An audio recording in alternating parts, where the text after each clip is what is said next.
Story begins with a boy named Errol sitting down to lunch with his family. His father can't help but look at him with surprise, wondering how his son can remain so calm. "I couldn't sleep at all thinking about what hero class you'll get," he admits. His mother chimes in with her own excitement, her voice cheerful and full of hope. Errol's sister beams with confidence, assuring the family that her brother will surely outshine every one of his classmates. Their mother even adds that Errol will probably draw the attention of countless girls with his charm.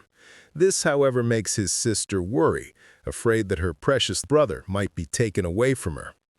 But unlike his hopeful family, Errol quietly keeps his expectations grounded. In his heart, he thinks he'll just turn out to be another average boy. In this world, hero classes are sacred gifts bestowed by a higher being once children turn 10 years old. These blessings grant unique talents and specialized skills that shape the path of their lives. When the day of the blessing ceremony arrives, all the students gather in the school hall. A priest begins with the first child, placing his hand upon the boy's forehead.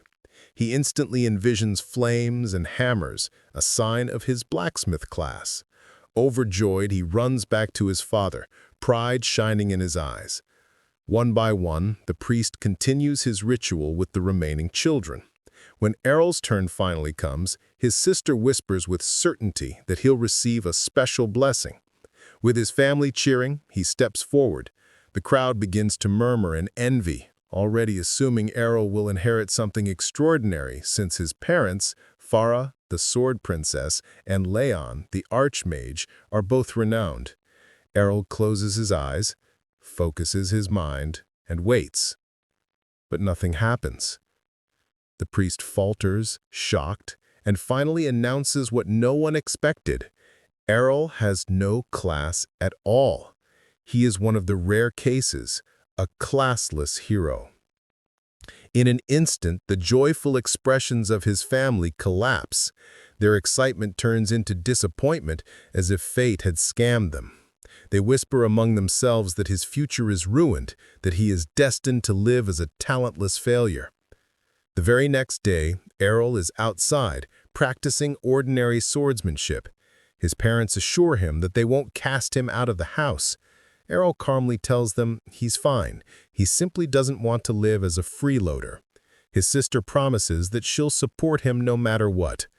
Looking at their worried faces, Errol reminds them that he has always trained with his mother in swordsmanship, so even without a class, he can still be useful. He even mutters that his mother is an awful teacher, since her incredible strength always sends him flying in practice. Hearing this, his mother smiles warmly, pleased that her son is so wise, while his father begins to think maybe he could even get a real job someday. Overwhelmed by all their fawning, Errol excuses himself and leaves to train. At the training grounds, he encounters two boys with the swordsman class dueling playfully. When they notice him, they sneer, asking what a classless boy like him is doing there. Errol simply replies that he has come to train, just like them. The boys laugh. After all, with their swordsman class, they don't even need to train. To mock him, they show off their smooth, skill-enhanced movements. Errol studies them carefully, impressed by their natural fluidity. Then, without hesitation, he asks if he can fight them. One of the boys bursts out laughing at his audacity, but Errol stands firm, saying, "I don't need a class." Insulted, the boy accepts the challenge, eager to put the classless child in his place. Before starting, he warns Errol to make sure his protection blessing is active, a temporary shield given to all at birth, which recharges when the user isn't hurt.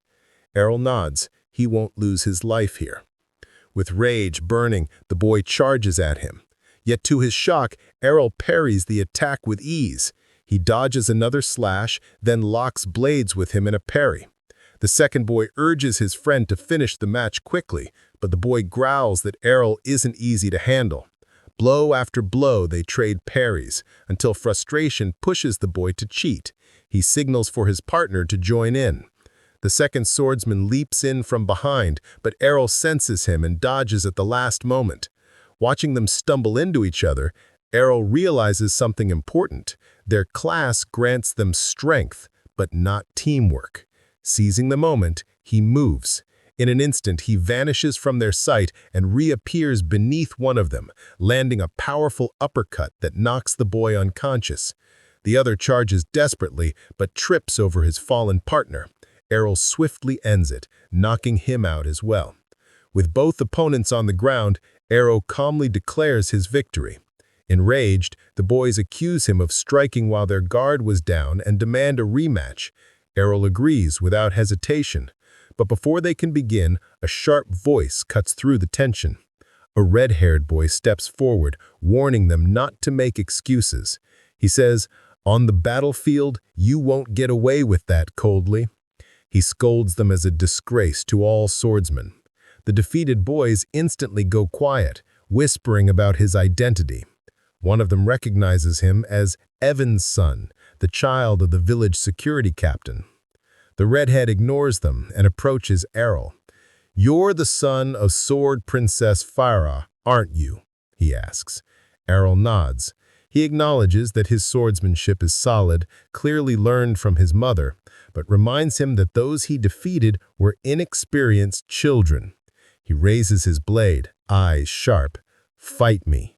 I'll show you the true power of the swordsman class." The duel begins. Unlike the others, the redhead strikes carry weight and discipline. Their blades clash fiercely, sparks flying. The watching boys are stunned that a classless child can stand his ground. Yet Errol notices his opponent's flaw. His strikes, though strong, are fueled by anger. Waiting for an opening, Errol counters. But the redhead suddenly unleashes a technique, twin slice. His first slash is blocked, but the second cuts through, slamming Errol into a wall. Blood drips from the wound. For the first time, Errol loses his composure.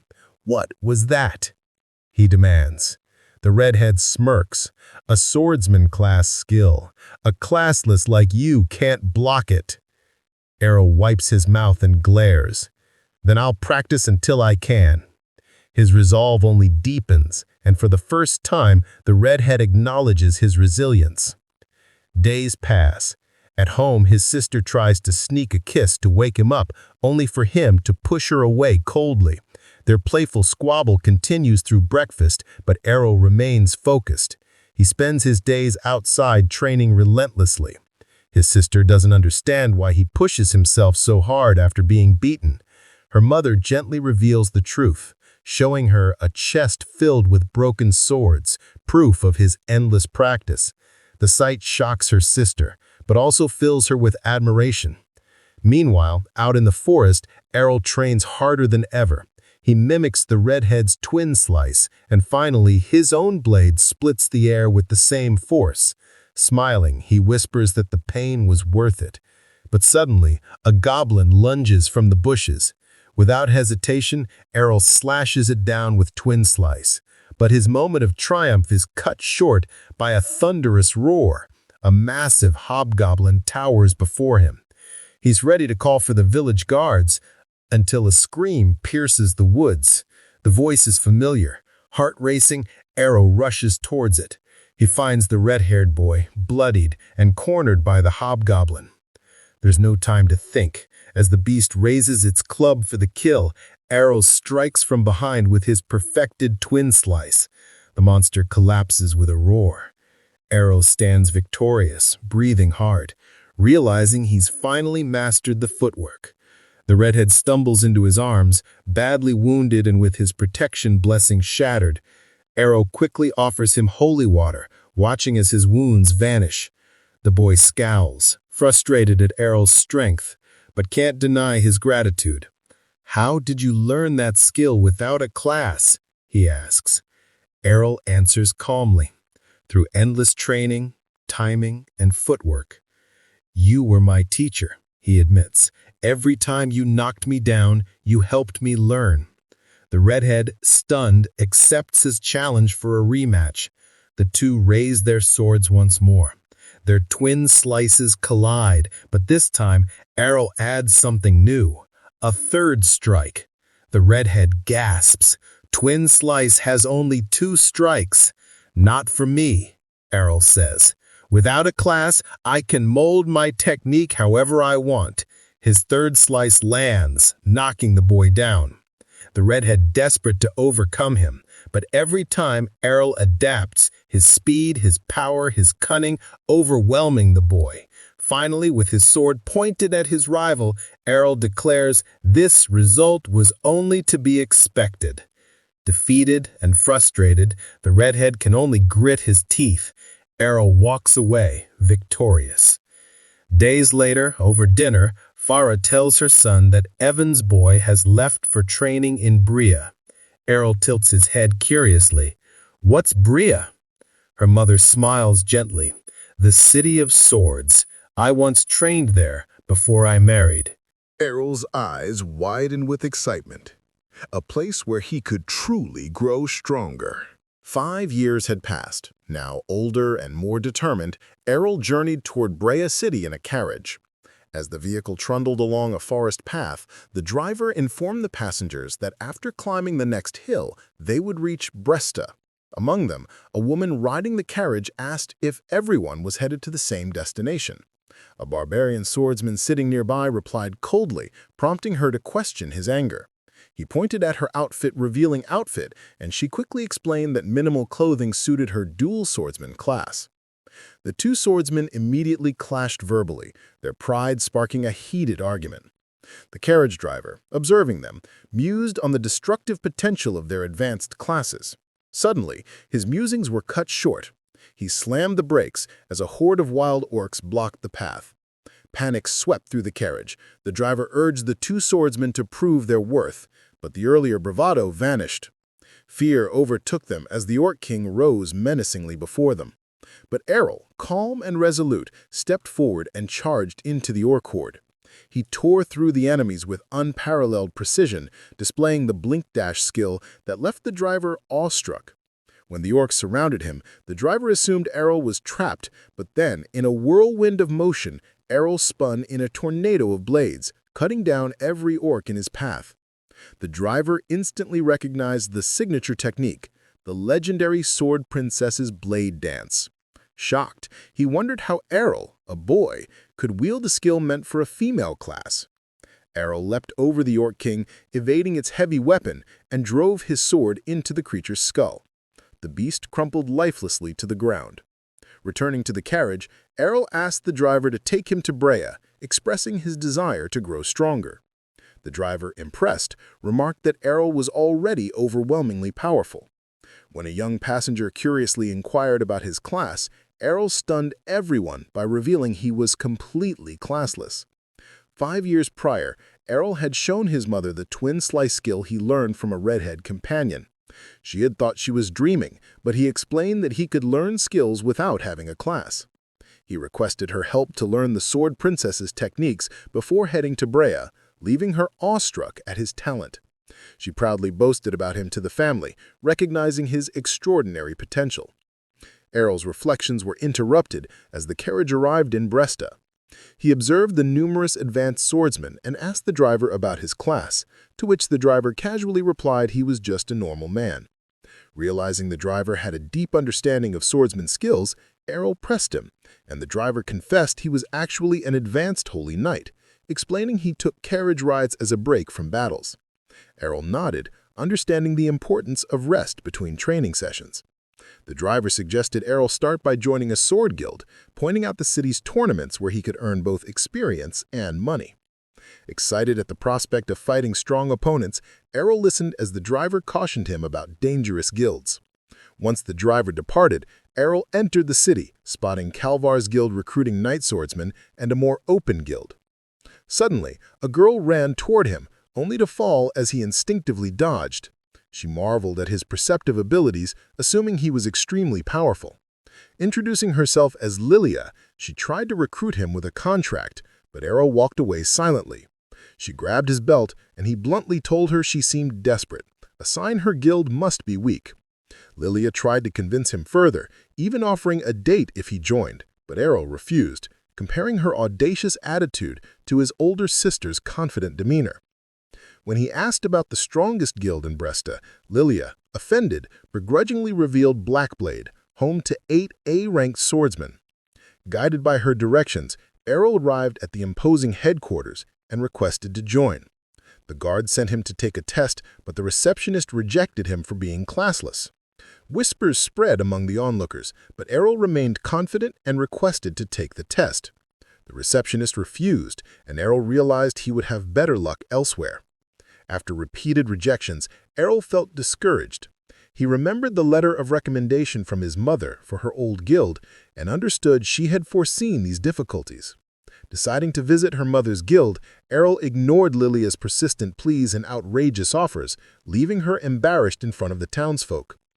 Finally reaching the guild, Lilia caught up and welcomed him in, explaining their guild's large but weakened state. She introduced him to her father, the former dual swords king, who was now a drunkard with a missing arm and intended to shut down the guild. Despite the guild's sorry state, Errol decided to join, knowing the bigger guilds would have rejected him anyway. As he prepared to sign the contract, Lilia realized Errol was classless. He proved it with his class certificate, causing her to react violently. But another woman entered, Rihanna. Lilia introduced her, and Rihanna recognized Errol. They shared a childhood sparring history. Rihanna, daughter of Captain Evans, expressed disbelief at his growth, and Errol recalled fighting a redhead boy. Lilia challenged Errol to a rematch with Rihanna at the guild's training grounds. Rihanna initiated with Twin Slice, and although Errol initially thought he could easily defend, her attack bypassed him, thanks to her heavy sword and brute swordsman enhancements. Errol acknowledged her progress and realized he couldn't continue head-on. Using shadow techniques and counters learned from his mother, Errol ultimately defeated Rihanna. Though Lilia was shocked, she declared Errol the victor. Rihanna, frustrated, cried even despite his praise. Lilia comforted her, bewildered at her reaction. With Rihanna taken care of, Lilia happily welcomed Errol into Dragonfang Guild. Errol learned the guild was in debt, and Lilia confided they could clear it if they won an upcoming tournament, although they were underpowered with just 3 members against teams of 5. Errol, excited by the challenge, looked forward to facing stronger opponents, the exact reason he had come to Brea in the first place. And so the stage was set for Errol's next adventure, where skill, strategy, and strength would determine the fate of Dragonfang in the trials ahead. The next morning begins quietly, as Errol wakes up, remembering that he's now living at the Dragonfang Guild. Stepping out of his room, he greets Lilia and Rihanna, who are already sitting at the table. Lilia smiles and asks if he slept well, and Errol nods, saying it's been a long time since he's rested in a proper bed. Noticing that Rihanna hasn't said a word, Errol wonders if she's still upset about her loss. Before he can say anything, Lilia changes the topic, excitedly announcing that they're finally eligible for the guild tournament. Dragonfang is signed up and ready to fight. Curious, Errol asks if winning the tournament will be enough to pay off their debt. Lilia nods and explains the rules. To win, a team must completely eliminate every member of the opposing guild. Rihanna looks uneasy, worried that they'll be at a disadvantage due to their smaller numbers. But Lilia stays optimistic. She believes they won't have to face too many A-ranked swordsmen, and she proudly points out that both she and Rihanna are B-ranked swordsmen. Errol seems confused by the ranking system. Rihanna scoffs at him for being ignorant, so Lilia explains that swordsmen are ranked from D up to A based on their strength. There are only 20 ranked swordsmen in the entire city of Brea, and both she and Rihanna hold B-rank titles.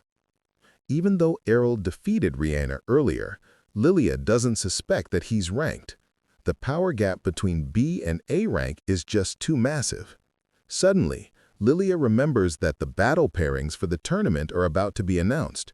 She quickly excuses herself and rushes off to check the results. After she leaves, Rihanna also gets up to train. Errol stops her, curious about her abilities. He asks if she's a power bladesman and if she has any other skills aside from her main class.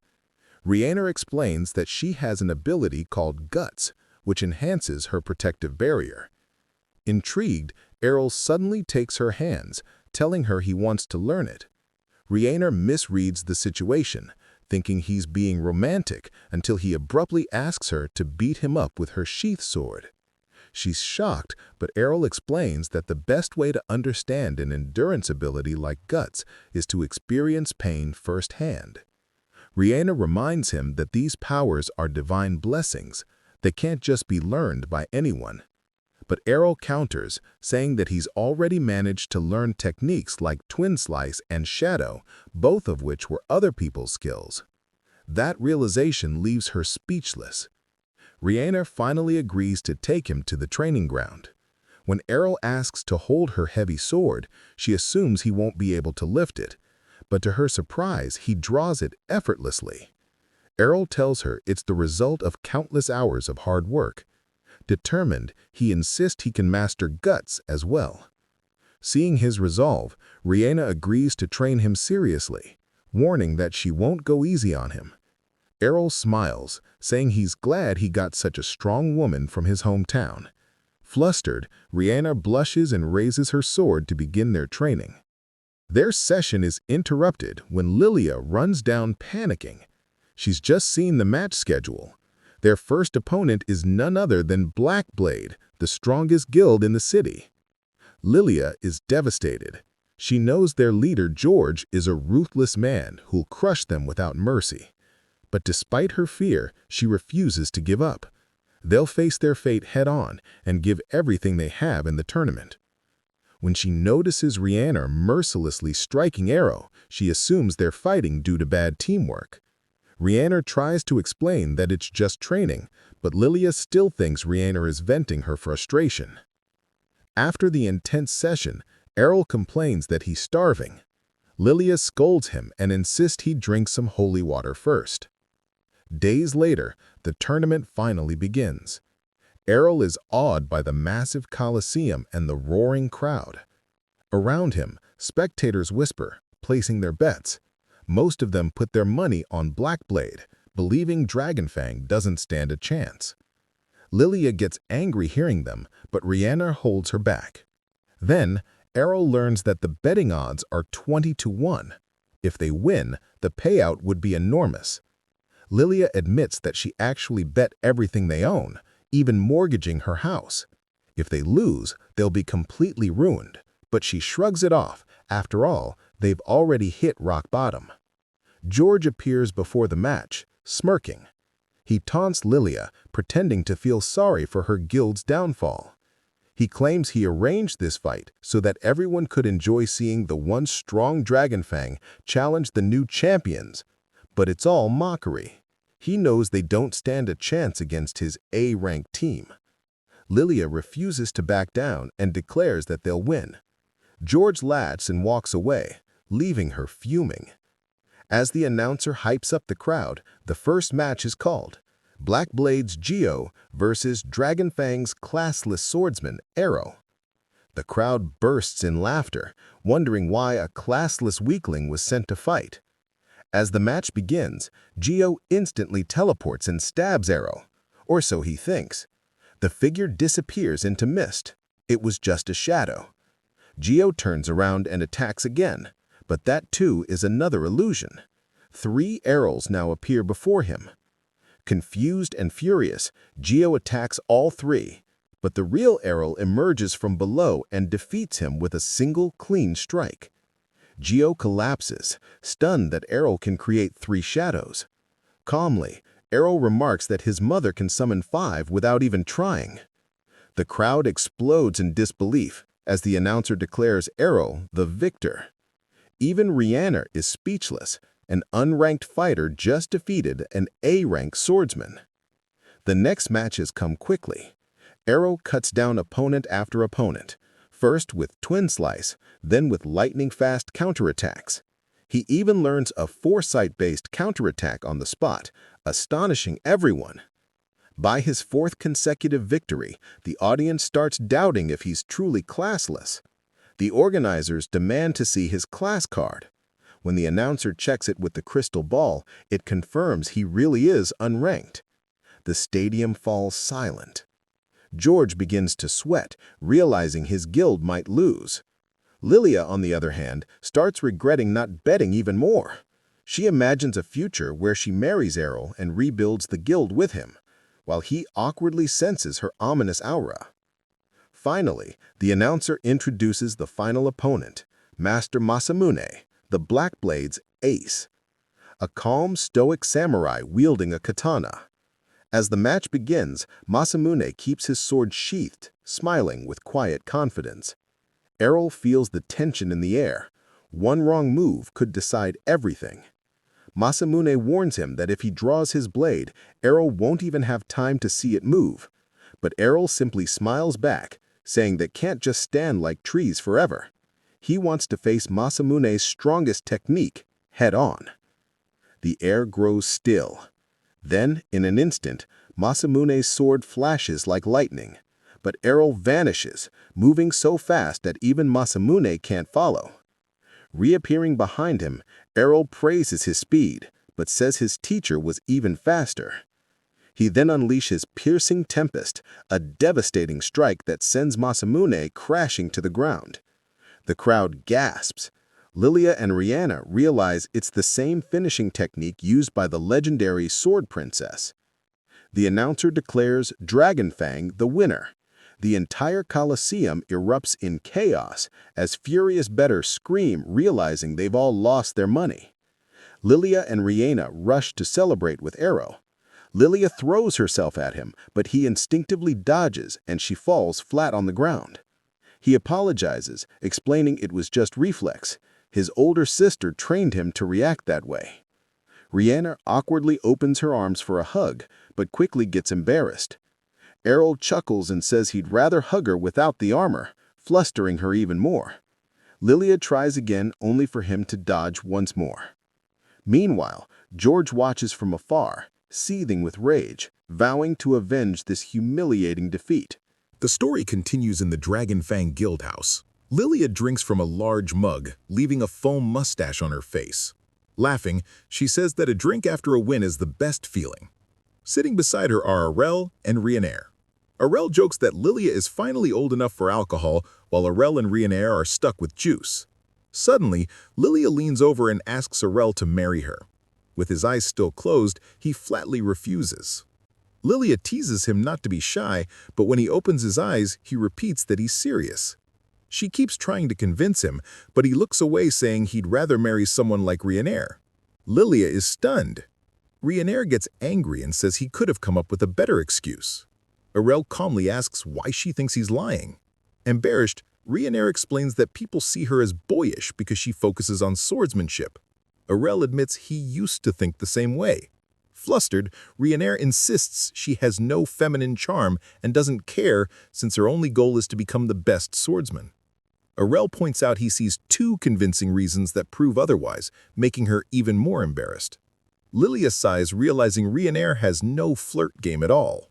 When Arel suggests that Lilia might be tired, she puts her hand on his leg and offers to give him a massage in his room. Rihanna is shocked, calling it improper. Lilia pretends to be innocent, saying it's just a normal massage. But Arel jokes that he'd prefer one from Rihanna, which makes Lilia furious. Later, in the training hall, Lilia's father Rod watches from above and asks if they're training because they lost earlier. Lilia proudly tells him their guild actually won against the Black Blade Guild. Rod doesn't believe it and assumes they fought beginners, but Lilia explains that their opponents were A-level adventurers. Still doubtful, Rod is left speechless when Lilia reveals that Arel defeated them all by himself. She shows off a bag of money she won from betting on the match, proudly saying their guild is finally doing well thanks to Arel. But Rod warns that a strong fighter like him will soon be recruited by a better guild, leaving them behind again. Lilia brushes it off, declaring that she and Arel are getting married. Arel immediately denies agreeing to that. Rod sighs and tells Lilia to give up. Arel stands up and says that even if Lilia is a fool, she's better than people who give up. He adds that he can still fight with one arm. Rod becomes angry, shouting that a dual swordsman who can't use two swords is useless. Arel looks down and humbly says that he wouldn't know, since he's classless and has no skills at all. Rod is stunned by his honesty. Later, Arel tells Ryanair that Rod is still strong despite his injury. It's just sad that he's given up. Ryanair agrees, saying Rod only needs to find his passion again. Arel smiles, saying he wants to learn from him. Hearing this, Lilia suggests they go explore a dungeon. Arel has never been to one before. She explains that dungeons are dangerous places filled with traps and monsters. Instead of being scared, both Arel and Ryanair become excited. Ryanair mentions that she needs battle experience for the upcoming Sword God Cup. Arel doesn't know what that is, so Ryanair explains it's a tournament to find the best swordsman in the city. Lilia hands him a paper, calling it a sign-up sheet, but Arel tears it up. It was actually a marriage certificate. Lilia just winks, saying it was a joke, and Arel responds by using her as practice for his MMA skills. Meanwhile, a man watches them through a magic crystal ball. His assistant tells him the group is heading to the dungeon tomorrow. The man smirks, saying this is convenient. He plans for them to have an accident so no one can be blamed. The next morning, Lilia sneaks into Arel's room to surprise him. She leans in to give him a wake-up kiss, but he wakes just in time and stops her. She teasingly invites him to get kinky, but he refuses and calls her a sexual predator. She gets angry, wondering why her charm doesn't work on him. Suddenly, she finds herself tied to the bed. She yells at Arel for being weird, but he sighs and leaves to ask Ryanair for help. However, Ryanair is asleep, dreaming about her father, making Arel chuckle as he calls her a daddy's girl. He returns to his room as Lilia screams for him to come back and untie her. Soon after, the group arrives at the dungeon, a massive stone building packed with adventurers. Ryanair explains that many come here to train for the Sword God Cup. Inside, they find a magic teleporter that allows adventurers to instantly reach any cleared floor. Arel is disappointed, wanting to fight strong monsters right away. Lilia offers to guide him to the lower floors and tries to leave Ryanair behind, but Arel insists she comes too. A bright light engulfs them, and they're teleported to a dark hallway where they are immediately attacked by two armored monsters called living armors. Arel slashes one, cutting off its head, but it keeps moving. Ryanair explains that living armors are controlled by the dungeon's magic, feel no pain, and have no weak points. Arel quickly figures out they should target the legs. They bring one down, and Ryanair finishes it off. Ryanair warns that the armor will regenerate later, but Arel finds that perfect for training. Lilia tries to take credit, but Ryanair points out that she didn't do anything. Lilia proudly says she's a fencer, and Arel recalls that the next rank is Sword Princess, Lilia's mother's class. He then tells her that her skills are useless to him. Then suddenly hear a man calling for help. They find a bloodied adventurer named Deal, who claims he was injured by a trap and that his friends are still trapped. Ryanair wants to help, but Lilia insists they negotiate payment first. The man recognizes Lilia from magazines, calling her a beauty, but then remembers an article that called her a ditzy doll from a disgraced guild. Lilia gets angry and tries to leave him, but he offers her a bag of gold, instantly changing her mind. Arel finds him suspicious, noticing the fake injuries, but decides to play along. Deal leads them to a hidden room. Inside, there are no allies, only bloody footprints and a single gold coin. Lilia rushes to grab it, shouting it's hers. The moment she touches it, a glowing blue magic circle appears, trapping them all. Deal laughs, revealing he tricked them, but his smile fades when he realizes the trap is stronger than expected. Everyone is engulfed in bright light. They reappear in a dark, circular room with no exits. Ryanair suspects they're on a deeper level, maybe beyond the 14th floor. Deal curses his luck. The gold coin begins to glow, releasing a pillar of golden light. From within, a knight in heavy armor emerges. Deal admits he was ordered to lure them into this trap. The knight declares they've reached the lowest floor, where the sword gods dwell. Arel is shocked, believing sword gods were only myths. The knight attacks with a move called Divine Air Slice. Arel pushes Lilia aside and takes the hit himself. Covered in dust, he smiles, saying his gut skill was worth learning since the attack barely damaged his divine protection.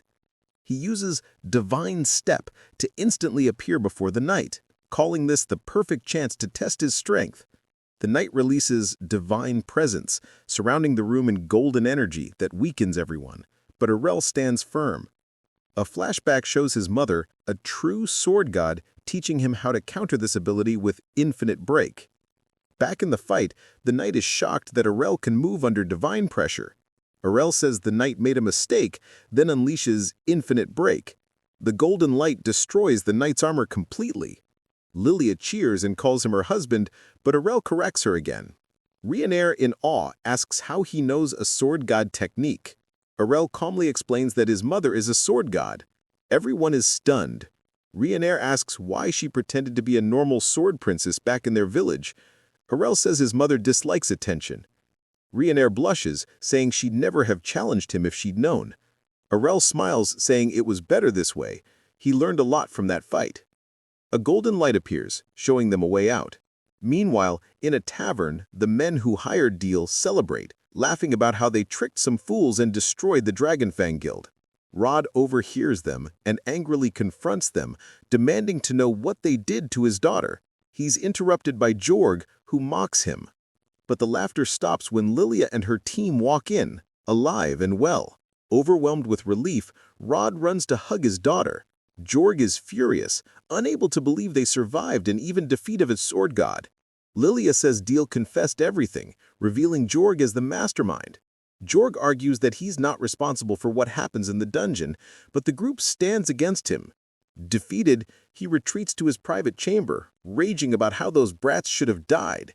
He reveals his hatred for the prodigies who stole his glory, Rod, the dual sword king, and the sword princess. As his anger boils, a dark mist fills the room, and from it emerges a glowing demonic sword. Jorg stares at it in shock. He asks, "What's that?" A deep, echoing voice responds, "From the blade." The sword says, "What a truly sinister and powerful grudge. I shall grant your wish." Jorg steps back, trembling. He asks again, Who are you?" Lilia and Reyna sit in their guild hall, discussing how Lilia and Errol are in the same block, which means that Lilia will definitely lose. Errol then joins and wonders that the Sword God Cup has prelims. Reyna explains that there are just too many people wanting to participate, so they are forced to introduce them. Lilia has already lost all her hopes and dreams of ever winning the cup in the meantime, but Errol tells her that she shouldn't get so down on herself.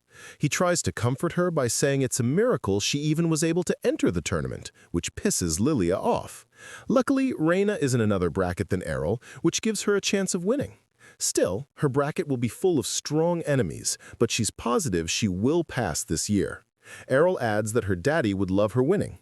Reyna dreams about making her daddy proud, but catches herself and corrects it to "my father."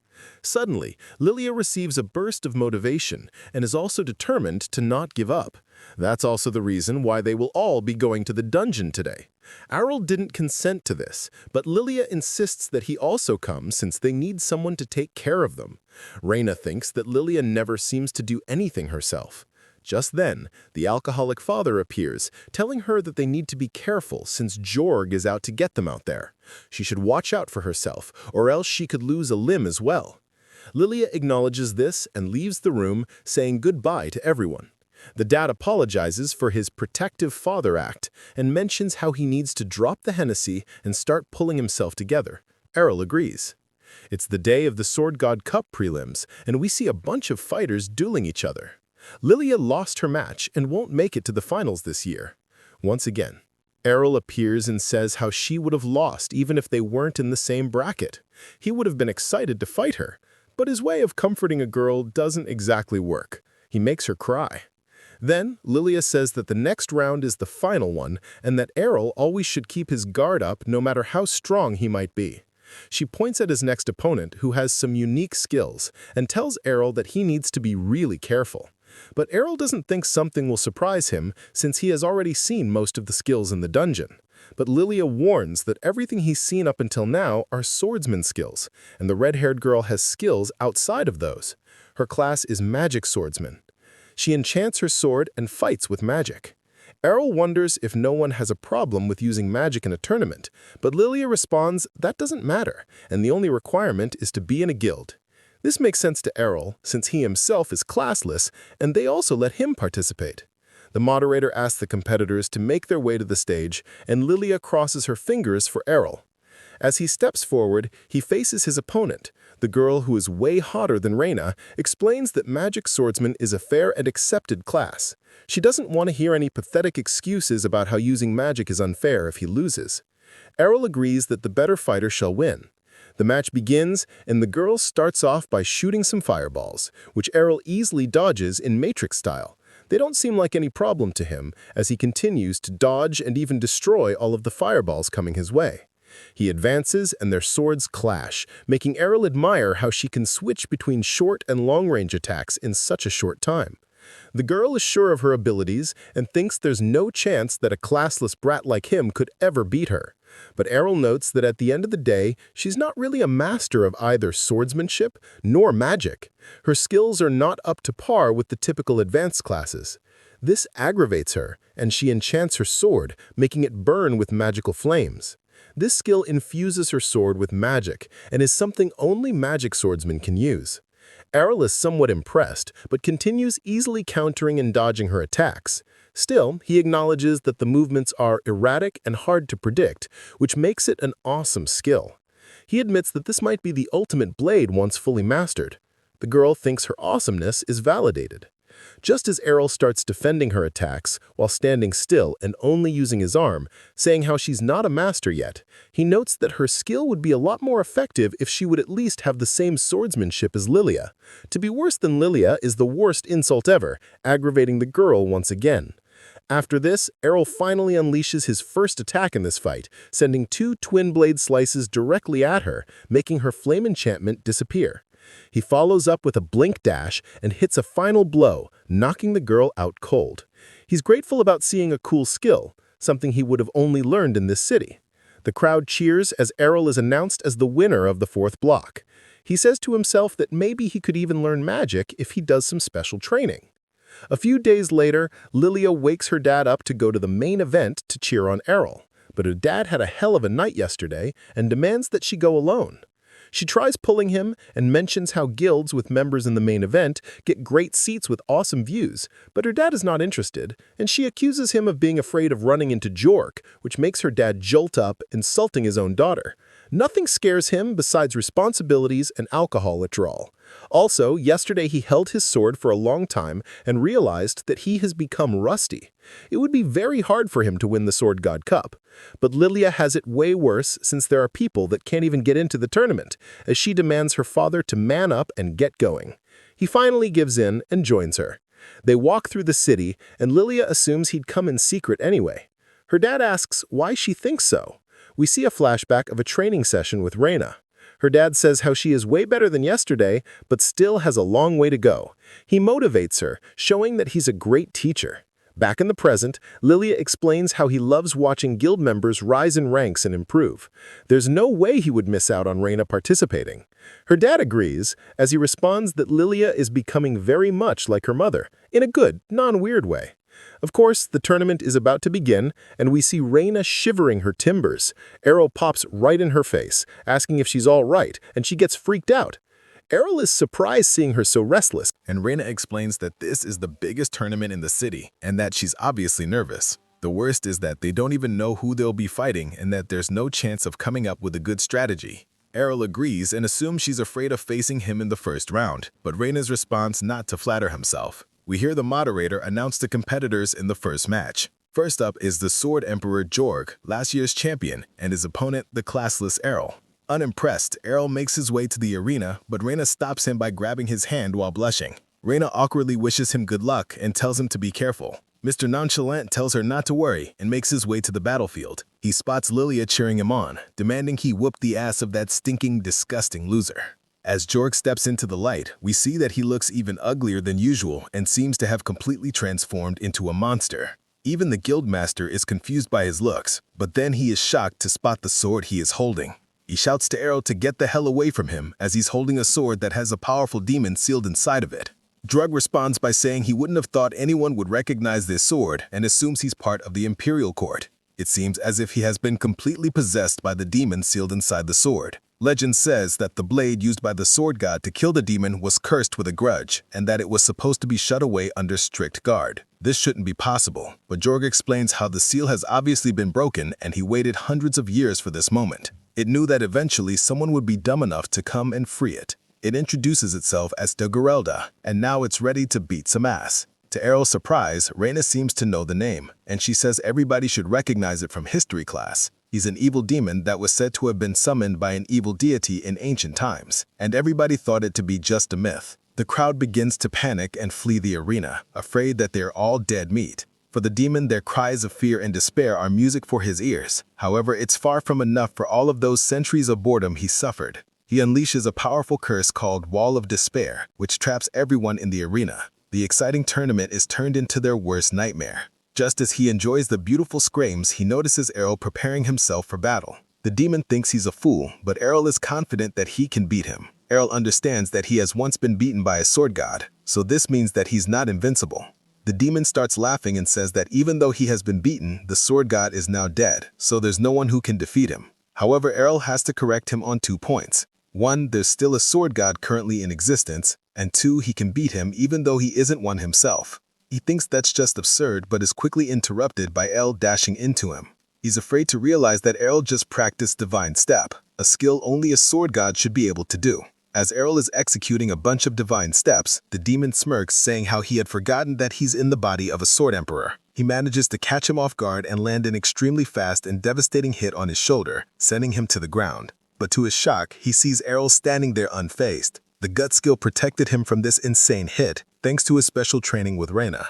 Now furious, the demon storms in for a second hit, but it's easily parried by Errol. Errol activates Infinite Break and starts overwhelming him from every angle possible. The demon realizes it's undoubtedly the same skill as the sword god of old, and he can't believe that this brat is a sword god. But Errol denies it by saying he's just a simple, classless guy and sends the demon to the Shadow Realm with a final blow. Despite the crowd warning him, Errol walks up to him and thinks that given his wounds and divine protection, the demon lord shouldn't be able to fight. As the crowd starts cheering him on, the demon monologues about not allowing himself to be sealed away again and to retreat for now. He needs to escape from that boy until he's back to full power and wait it out somewhere. His only choice is to possess another human and get the hell out of there. For some reason, he thinks that an alcoholic missing an arm is the perfect choice and shoots itself directly into Lilia and Daddy, smashing the wall of the arena. It seemed Lilia is okay, but the guildmaster is now possessed. Errol realizes that the sword was the main body and not Jorg, and that he should have attacked the magic sword instead. Seemingly no problem for Errol, as he just has to defeat him again. But the sword demon has other plans. If he plans to attack him, his future wife will be dead. Errol doesn't know anything about that. But the demon notes that he can't be fooled since he has the memories of the dad, and Lilia clearly told him that he's his future husband. In an awkward stare-off, Errol has now decided to kill them both, but is stopped by Reina.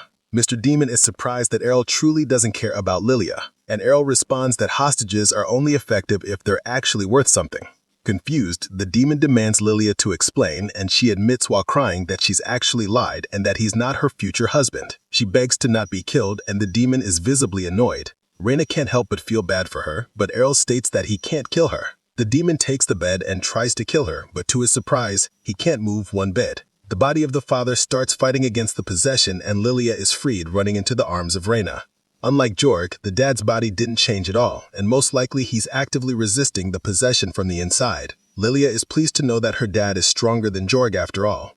The sword demon doesn't understand how his host doesn't want him to restore his power. But the dad explains that after seeing Errol fight, it reminded him of his former glory. Everybody can do everything as long as you work your ass off, and he completely reclaims control of his body, throwing away the sword in the direction of Errol. Errol makes his final attack and paralyzes the demon in epic fashion. Everybody is impressed by this, as the magical barrier lifts and Errol mentions that this time he should be gone for good. Hundreds of students apply to Errol's guild after witnessing his spectacular demon ass beating in the Sword God Cup. While Rod is busy beating their newest recruits to a pulp, Lilia is visibly happy to see that they're basically back in business. However, she's upset because Errol actually ditched her and took Reina with him, because apparently the redhead also chased after Errol to God knows where. 3 p.m. On the way home, the Holy Knight turned horse driver asks Errol why the hell he is going back to their backwater village. Errol turns to him and says there was nothing for him to learn in the city. After all, he basically made everyone look like training dummies, which they were during the entire competition. But there's another reason. Errol learned a lot of things, so he wanted to put them to the test. His goal now is to beat his mentors and his very own mother, the Sword Princess Farah. But beating the strongest swordswoman in their kingdom is no easy feat, and even the Holy Knight laughs at his desire to low-diff his own teacher. Back in their village, Farah notices Arel's presence while trimming some flowers, and tells Arel that she might make a bouquet to celebrate her son's return. Arel tells him that he was trying to be stealthy, but then again, it is no use against his mother. Farah comments on Arel's presence, stating that he's gotten a lot stronger since living in the City of Swords. She also adds that she didn't realize that Arel was there until he was close enough. Arel then tells her that he managed to ace the Sword Gad Cup, which makes his mom happy. Arel continues to talk, but Farah blinks forward to offer him a flower, shocking Arel. This is when he realizes that there is still a large gap between their skills. He says he would have been dead if the rose were a sword. Slowly moving his hand to ready his sword, Arel tells his mother that she saw right through him, and she knew that he wanted to fight her in a duel to test his skills. Farah explains that it's only natural for her because she's his mother, but she tells him they shouldn't be fighting anything near their house or the village, as they might accidentally pull a third impact while fighting. So, the two travel to the mountainside to fight against one another. Farah tells Arel that she's excited to fight him to see how much progress he has made while fighting in the City of Swords. Arel playfully taunts his mother and tells her that she had better prepare because this battle is going to be legendary. But not even a second after he finishes speaking, Farah vanishes and reappears as she charges forward at an incredible speed, surprising Arel. With a smile on her face, Farah swings her sword, and Arel barely counters it while clashing swords with her. Farah taunts him by saying that he shouldn't assume that she's not taking him seriously. In Arel's mind, her mother is still miles ahead of him in terms of skills and battle IQ. A divine step combined with a forward swing would have killed him if he hadn't seen Farah pull that move earlier in the garden. Realizing this, Arel backs away from her and jumps mid-air, unleashing a barrage of divine air and twin blade slice combo. However, Farah blocks it without much of a sweat. She realizes that Arel is also combining skills into one attack, which makes her even more proud of him. But still, Farah is a better fighter. Arel asks her how she blocked his attack, and Farah simply tells him that she just swung her sword. There was no skill involved at all. Arel realizes that Farah's prowess in sword fighting isn't just about her reliance on skill, but also on when and where to use them. Farah compliments Arel for teaching her how to fight without using skills. Because in the past, Arel himself started fighting opponents with class-based skills without having skills himself and still won against them. The mother-son duel is actually so strong, it startles the villagers. Raina's father, Evans, thought they were getting attacked by monsters. Each clash of swords between Farah and Arel produces a powerful energy that even destroys tons of trees. As their fight reaches the climax, Arel combines all the skills he learned from Farah and in the fights in the city to attack his mother mid-air. Farah counters with Divine Presence, but being subjected to Divine Presence in the past, Arel knows how to counter it. Once they landed on the ground, Farah enchants her sword and starts charging forward. Arel does the same thing, ending the fight with their own infinite break moves. After some time, Raina arrives at Arel's house. She knocks and is greeted by Arel's sister Mira. Mira asks Raina what she is doing in front of their house, and Raina explains that she's there to meet with Arel. Mia immediately becomes cautious of her and calls her a cow for having massive melons while wearing a unique low turtleneck. She tries to shoo her away and tells Arel isn't interested in cows like her and tries to close the door, but Arel and Farah arrive and their mother tells them not to send the hot redhead away. Arel asks Raina why the hell she is even in the middle of nowhere, which is basically their town. But before Raina can answer, Mira jumps towards him and welcomes him back. Mira then asks why they're so dirty, so Arel explains that he barely won the duel against Farah. After they clean up, Farah asks both Raina and Arel how they met and how many kids they're going to have. This flusters Raina, but Arel explains that Raina is basically his guildmate and is also the femme crybaby he beat up 5 years ago. Raina keeps thinking they're doing some freaky stuff after hearing mate, but Arel asks her why she's really in their village. Raina tells him that he couldn't just leave their guild without saying anything, so she followed him. Farah is glad that Raina looks after Arel, but Raina cuts her off and tells her that she's actually there for another reason, to train under Farah. Raina's father Evans also appears to talk to Farah about what he thought was a monster attack. He explains the whole attack and thought they're in danger, but Farah just tells him it's all right, because they actually finished hunting a monster there. Evans starts yapping continuously until he notices his daughter is there. He asks Farah why Raina is there, so Farah tells him that she's actually in their house to train to become a good housewife. Teasing Raina's, Evans' eyes widen and he starts crying, knowing that Raina is actually in that age where they start to become demons in the sheets. Raina is surprised and embarrassedly denies the allegations, but she ain't beating anything. Raina is really embarrassed about the whole thing, but admits defeat because his father and Arel's mother are really into it. Later that day, Arel visits his father, the Archmage Leon, to talk about something. Leon is in the middle of his magic research and tells him about his ultimate techniques, showing him various arcane circles on the table. He removes the arcane circles and asks Errol about Reina, but Errol ignores that and tells his dad about him beating Farah in a duel. Leon congratulates him, but he immediately realizes why Errol visited him. Errol confirms and asks his dad to teach him about magic. But since magic is a completely different learning field, even Errol, with all his aptitude for sword fighting, won't be able to learn magic at all. Meanwhile, Reina is busy destroying furniture in the kitchen, trying to learn how to cut a cabbage, and breaking Mira's favorite mug.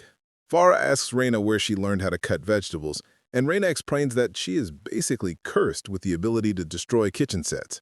Reina wants to skip kitchen duties and instead train with swords, but Farah disagrees, stating that learning how to cut people isn't the same as cutting vegetables. Besides, she's training her to be Errol's housewife too. Farah's priority is maintaining the agenda. Later, Errol helps his father to clean up Reina's mess. He asks his father why they fixed the kitchen when Leon can just use magic instead. So Leon shows him why. He picks up Mira's broken mug and casts his spell, Rebuild, fixing the mug in an instant just to Arafon on the sun. But he still tells Errol to stop pursuing magic because he will suck at it. Mainly because magic requires mana to be cast, and not everyone has it. Errol believes it's still possible for someone to be able to cast magic despite having no affinity for it, which is basically just him.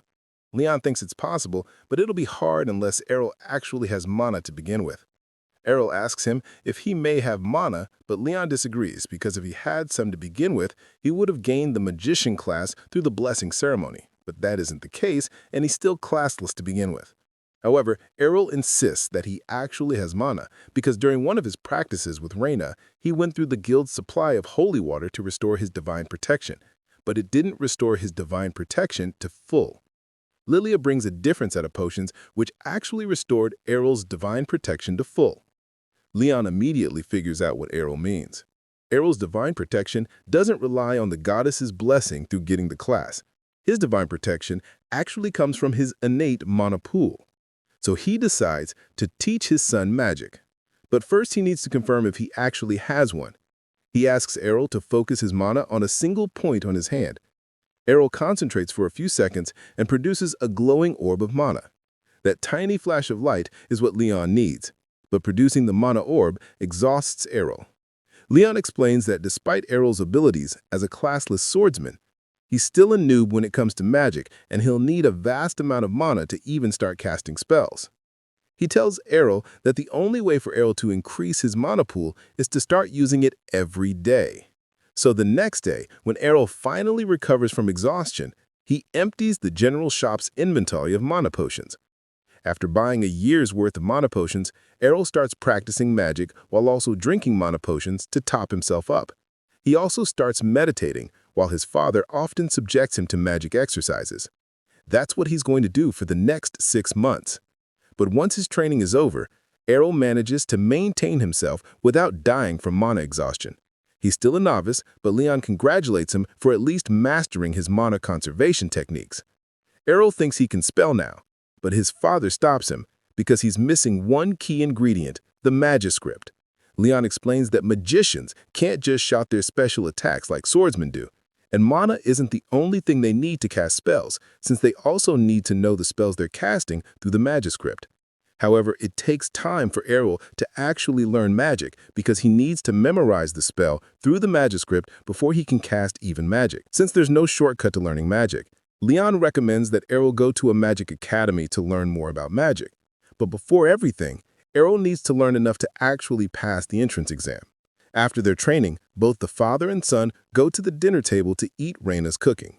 This is where Leon shows his family his magic, inspiring Errol to get even stronger at magic. After 3 years of intense housewife training, Reina nervously presents Farah with a cup of tea. As she watches, Farah brings the cup to her mouth before praising her cooking.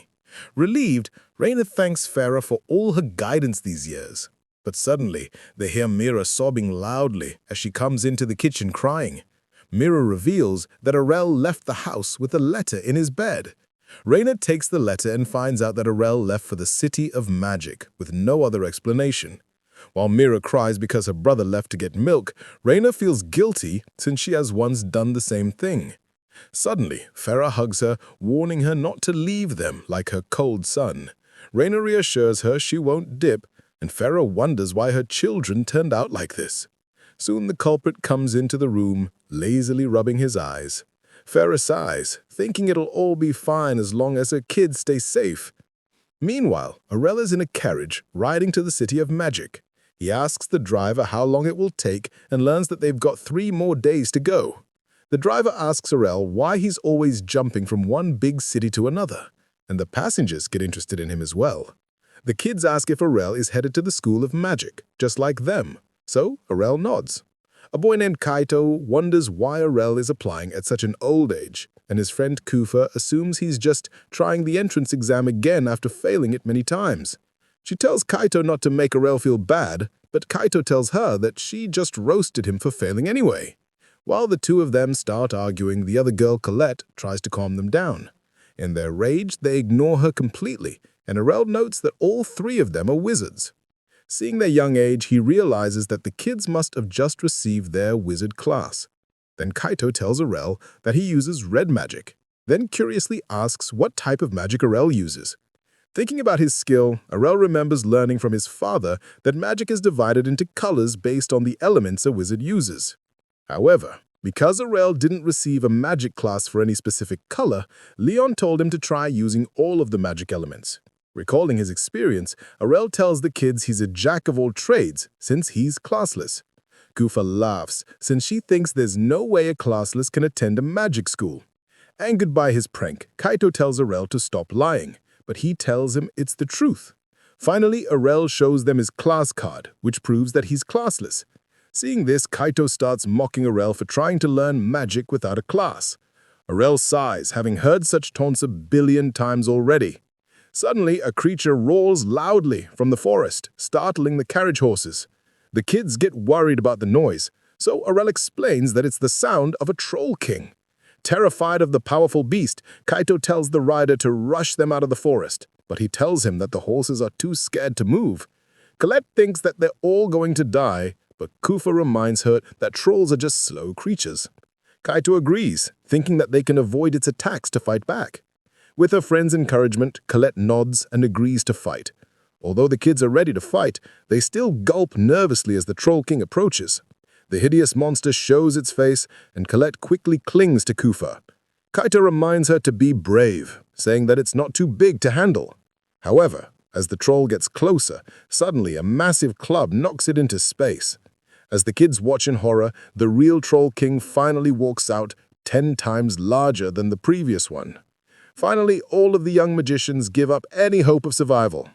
The girls wonder if they can try doing anything with magic, but Kaito quietly steps out of the carriage, trembling with fear. He pulls out his wand, determined to fight to the death. After channeling all of his mana into the wand, Kaito unleashes a powerful fireball at the Troll King. As the blast explodes in the monster's face, the girls think it actually worked. However, it only roars in anger, ready to destroy the pesky kids. The girls realize that Kaito only made the troll even angrier, and he screams that he has already used up all of his mana. The Troll King approaches the carriage to attack, but suddenly, a giant explosion spell vaporizes the monster. The kids wonder who defeated it. Meanwhile, Arel pops out of the carriage, thinking that he went overboard with his mana. Kaito wonders if he was the one who cast the spell, and Kufa points out that explosion is a supreme-level red magic. Shocked, Kaito also recalls that only an advanced archmage can use an explosion. Then, Arel walks over to the horses and uses his healing magic. The horses stand back up, and the carriage driver thanks him. Arel asks the driver to show his own skills next time, but he thinks it's too big a hassle. Nearby, Kaito apologizes to Arel for his earlier rudeness, thinking he's a senior magic teacher, and says that from now on he'll be his student. Arel tries to tell him he's just a classless mage, but the kids think he's hiding his true identity from them. Seeing them glaze him so hard, Arel thinks he should have just used a sword to avoid suspicion. After everyone calms down, the carriage moves out again. 3 days later, they arrive at a floating island city. Pointing towards it, Kaito tells Arel that it's the City of Magic. All surprised by the architecture, Arel gets off the carriage with the kids.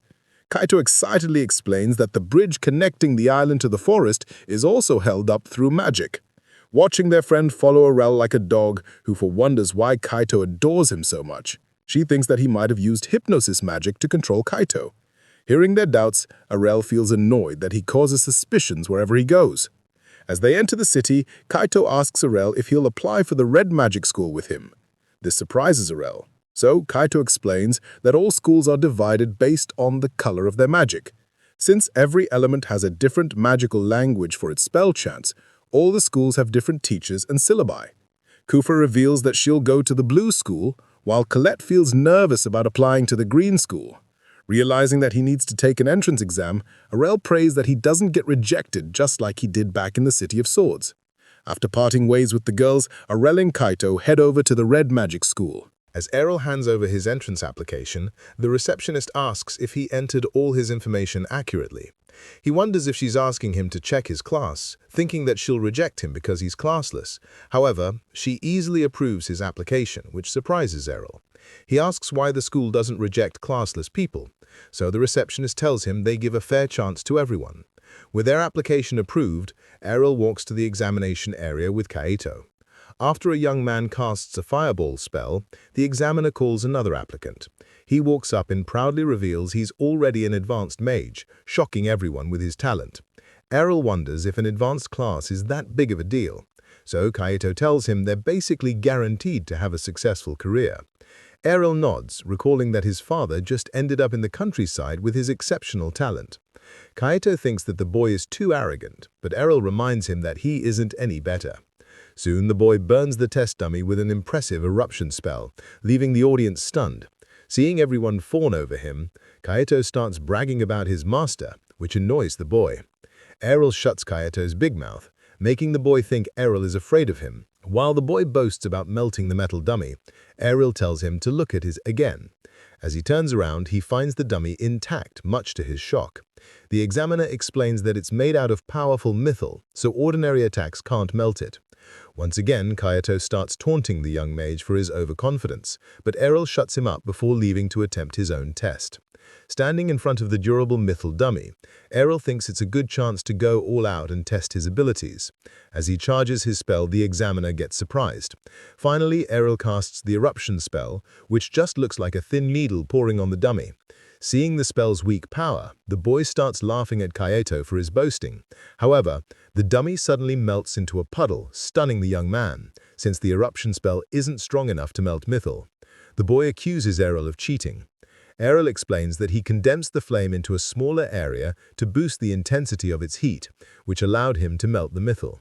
The boy can't believe that Errol is able to modify his magic. Errol starts walking away, and Kaito wonders where he's heading. Errol tells him that he plans to take the entrance exams at the other magic schools too. He soon arrives at the water school where Kufa has just passed her test. She's surprised to see him there, so he tells her he'll attempt the exam just like her. Soon it's Errol's turn to start, and he creates some tough icicle spikes that shatter the mythal dummy to bits. After destroying all of the applicants' hopes and dreams, he turns around to target the green school. There, Errol finds Colette nervously huddled in the corner and asks why she isn't taking her exam. She tells him she's too nervous to even register, saying that she needs moral support to try anything. Errol tells her she needs to take the exam on her own, so she asks how he handles his nerves when he's anxious. Confused, he replies that he's never felt nervous in his life, which leaves Colette shocked. Errol asks why a person can feel nervous, so she tells him that it comes from the fear of failure. After thinking about her words, Errol asks Colette if she has never failed before. She nods, saying that she fails a lot, which is why she wants to avoid it, saying that he has also failed many times. Errol wonders why she's scared of it. Colette doesn't understand his words, so he reminds her that even if a person fails, sometimes their life just doesn't end. His simple words stun Colette, and she finally believes that even if she fails, she can just try again later. After calming down, she thanks Errol for his help. He smiles and asks how the Green School's exam works. Colette explains that in order to pass, applicants must make a windmill spin with their magic. With this in mind, Errol registers with her and enters the examination area. There, he focuses his mind and unleashes a tornado spell at a windmill. As the rough winds shred the poor windmill to pieces, Errol realizes it wasn't made out of mythal. The examiner tells Errol he has passed and asks Colette to begin her test. She feels even more nervous taking the exam after Errol's insane show of skill, but Errol reminds her to calm down. Finally, Colette prepares to take her own test and passes it. While Errol leaves the venue, he heads over to the rest of the magic schools, passing all the exams with flying colors. In the end, Errol heads over to the Black School of Magic, surprised by its ruined building. While walking down the halls, he notices a strange creature in a box. Suddenly, a woman comes over to him asking if he's seen her pet, Gooey. Errol points to the box, so she quickly takes a strange creature out of it. Happy to have her pet, she proudly brags to Errol that it's a chimera she made inside her lab. Suddenly, a skeleton welcomes Errol to her school, but he slashes off her head by instinct. Errol wonders if she's an undead monster, but the skeleton introduces herself as a normal person called Latalia. Errol wonders how she's walking around as a skeleton and asks how he can take the Black School exam. Latalia explains that since nobody wants to learn black magic, they don't even take an exam. Although he's weirded out by their casual attitude, he decides to join anyway. Afterwards, he heads back to the city, where Kaito and the girls call out to him. The kids rush to ask which school he'll attend, then immediately start arguing over who gets to claim him. Errol sighs and reveals that he plans to attend all of the schools at the same time. Kaito thinks attending 3 schools at once is already impossible, but Errol then reveals that he'll actually be attending all 6 magic schools in the city. As he counts down from red and blue to white and yellow and black, the kids feel their worlds shattered by Errol's insane ambitions. That was episode 7. Subscribe to not miss the next part and watch the next video.